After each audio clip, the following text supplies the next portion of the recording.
Selamat datang di segmen analisa. Sekarang kita update terkait perkembangan kasus diplomat muda Arya Daru Pangayunan. Kasus ini adalah kasus yang memang sangat berat sekali teman-teman karena dengan banyaknya kejanggalan, tetapi dari penyidik walaupun berkali-kali mengatakan kasus ini belum ditutup, masih bisa dibuka kemungkinan kalau memang ada bukti-bukti baru, ini ada unsur pidana maka akan dilakukan pendalaman lebih lanjut dan naik ke penyidikan. Tetapi kan kita lihat dari kuasa hukum, misalnya kayak Nikolai Apriliando, juga kayaknya udah bener-bener gak ngerti strategi apa lagi yang harus disampaikan.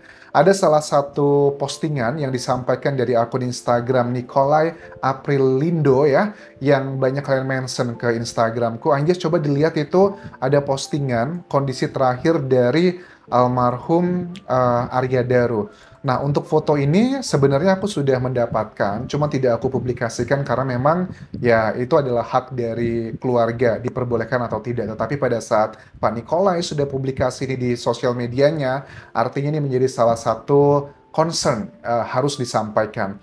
Fotonya aku blur ya teman-teman, nanti kalian bisa tonton di Instastoryku, kemarin sudah aku posting, atau juga bisa ke Instagramnya Pak Nikolai secara langsung.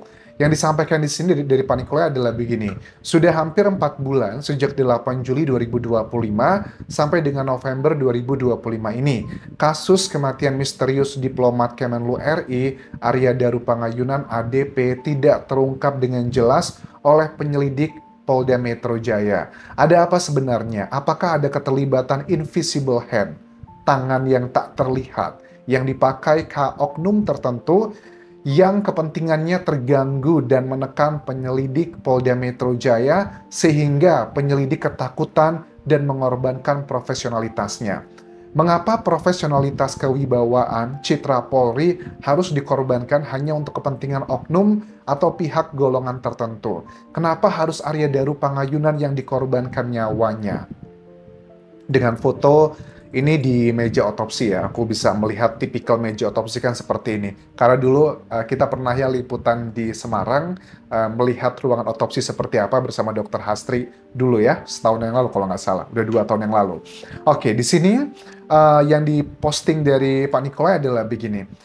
Ada beberapa indikasi kejanggalan secara otopsi, aku akan bahas adalah hal yang mengindikasikan sangat kuat, ini adalah pidana sebenarnya. Tapi di sisi lain, tanda-tanda yang lain, memang itu adalah indikasi dari seseorang yang berpulang karena memang dia kehabisan nafas. Jadi belum tentu itu ada unsur pidananya. Kita bahas satu persatu ya, mana yang ada kecenderungan pidana, mana yang ini adalah memang proses natural dari orang yang kehilangan nafas seperti itu.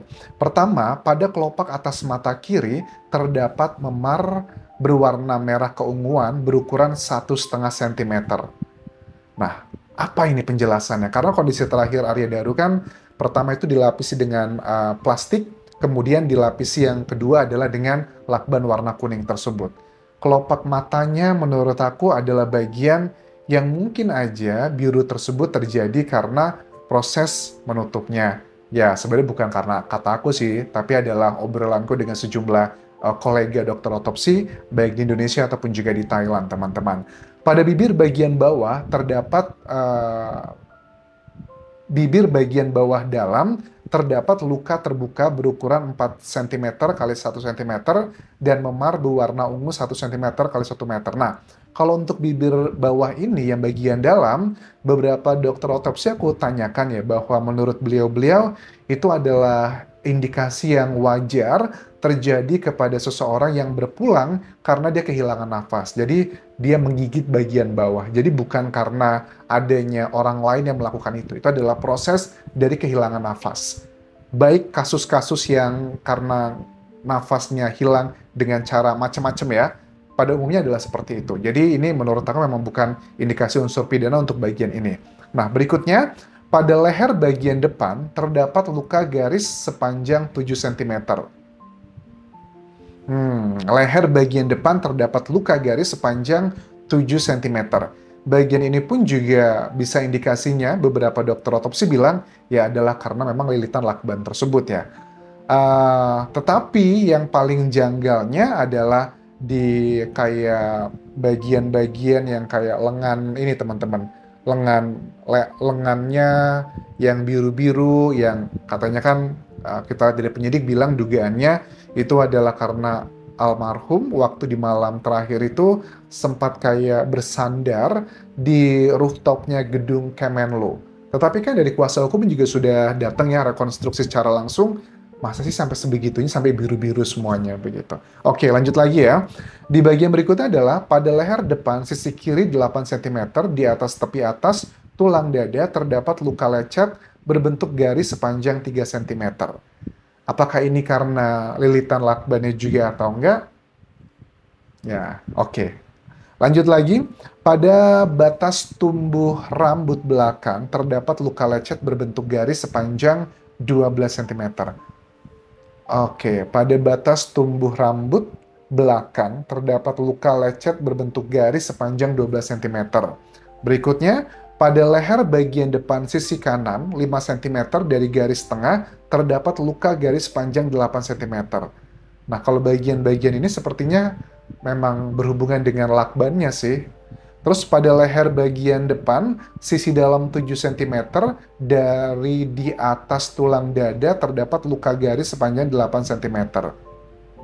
Nah, kalau panjang gini, ya kemungkinan karena memang ini bagian dari lakbannya. Nah, pada leher samping kiri, 9 cm dari garis pertengahan depan, 10 cm di atas tepi atas tulang dada, terdapat 3 buah luka lecet berbentuk garis. Nah, penjelasan-penjelasan dari dokter otopsi pada saat rilis beberapa bulan lalu kan memang kurang begitu clear ya penyebabnya apa. Hanya kayak meraba-raba akibat apa. Cuman yang bisa menjadi petunjuk nyata menurut aku adalah dari plastik dan juga lakbannya. Maksudnya gimana?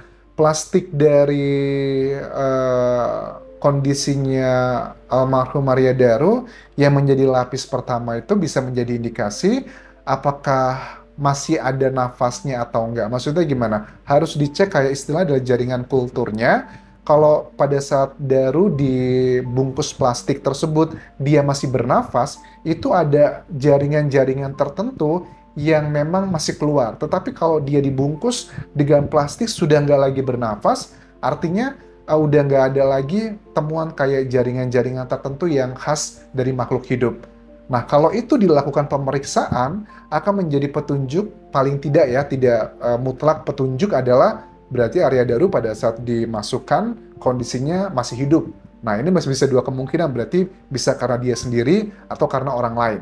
Tapi kalau ditemukan dari plastik tersebut, tidak ada tuh temuan kayak jaringan-jaringan ataupun zat-zat tertentu khusus yang dikeluarkan makhluk hidup, lah berarti sudah dapat dipastikan bahwa ada orang lain yang memasukkan ke kepalanya Arya Daru plastik tersebut pada saat dia sudah nggak berdaya lagi atau sudah nggak bernafas. Jadi itu adalah cara ngebaca yang aku tangkap dengan obrolan sejumlah dokter otopsi yang aku ajak ngobrol beberapa kali selama membahas kasus ini. Nah, kemudian dari lilitan lakbannya. Nah, lilitan lakban kan penyidik mengatakan bahwa ada lakban kuning itu yang tersisa ya, jadi nggak dipotong gitu, masih ada yang tersisa. Dari situ kita bisa memahami juga sama sih, melihat pemahaman beberapa dokter otopsi bilang bahwa ya dicek aja jaringan kulturnya gitu ya pertama. Ada nggak dia masih bernafas, sisa-sisanya di lakban kuning tersebut, karena plastiknya tuh tipis teman-teman, jadi kemungkinan masih bisa robek masih sangat tinggi. Kalau ternyata juga sama pendekatannya, kalau di lakban kuning tersebut tidak ada zat yang mengindikasikan makhluk hidup di situ, ya berarti ada pelaku yang sengaja melakukan itu semua. Karena salah satu kecurigaan masyarakat adalah apa jangan-jangan Arya Daru diplastikin, dilakban dalam kondisi yang dia sudah nggak lagi berdaya atau nggak bernafas. Karena dengan waktu manusia kan kita nggak bisa menahan nafas itu kan pada umumnya adalah 3-4 menit ya. Please correct me if I'm wrong. Nah, dengan waktu let's say anggap aja 4 menit karena Arya Daru kan katanya jago diving dan sebagainya. Apakah bisa dengan tutup mata semuanya dia melapisi sendiri sebegitu rapinya? Tapi bisa nggak? Seandainya kita coba lihat dari dua sisi ya. Bisa aja Anjas, Arya Daru nih misalnya melilitin, tapi kan sudah ada plastik. Melilitin yang lilit lakban tersebut ya. Berhenti di hidung dulu, habis itu nanti lanjut lagi ngerapiin sampai ke ini. Tapi bukan dia ada plastik, tapi kan plastiknya memang tidak terlalu tebal ya, tidak terlalu yang kuat gitu. Jadi masih bisa bergerak-gerak, masih ada udara di dalamnya. Ya itu juga bisa sih, kita harus fair ya untuk ngebahas itu. Cuman dengan adanya hal-hal kejanggalan yang menurut kuasa hukum ini adalah ada indikasi pidananya, memang belum ada statement yang meyakinkan masyarakat bahwa ini adalah keinginan dari Arya Daru sendiri. Bahkan dengan ya keluarga mengatakan Arya Daru baru naik jabatan dalam tanda kutip akan dipindahkan ke negara maju bareng sama anak-anaknya akan sekolah di sekolah terbaik dunia, masa dia mengakhiri diri sendiri. Ini sih bagian yang menurut aku memang sangat unik ya, dan kita sih berharap untuk penyidik dari Polda Metro Jaya, kita paham bahwa mungkin ada sebagian masyarakat yang menilai dugaannya gitu, ada ketakutan dengan oknum-oknum tertentu karena ada salah satu saksi yang merupakan istri gitu ya dari salah satu sosok yang powerful juga. Apakah ini berhubungan dengan isu-isu sensitif seperti itu? Karena kalau sudah dugaannya gitu, polisi berhubungan dengan oknum tertentu, itu kayak ketakutan gitu. Itu kan yang selama ini tertangkap sama masyarakat, dan sepertinya aku baca dari kuasa hukumnya keluarga Arya Daru pun membaca ke arah sana. Dengan menunjukkan foto terakhir Arya Daru ini, menurut aku ini adalah sebagai salah satu indikasi keluarga juga sudah sebegitu desperate-nya dengan kasus ini, ya sudahlah kita buka semuanya. Bahkan bukan cuma foto-foto terakhir yang ditunjukkan, kuasa hukum pun mengatakan bahwa kalau memang ada indikasi terkait dengan orang ketiga, hubungan terlarang, pihak keluarga sudah legowo, silahkan buka aja. Kalau itu adalah sebagai konsekuensi untuk membuka kasus ini secara terang benderang. Demikian yang bisa aku update mengenai kasus Arya Daru Pangayunan. Terima kasih sudah menonton. Sampai jumpa lagi di video berikutnya. Bye.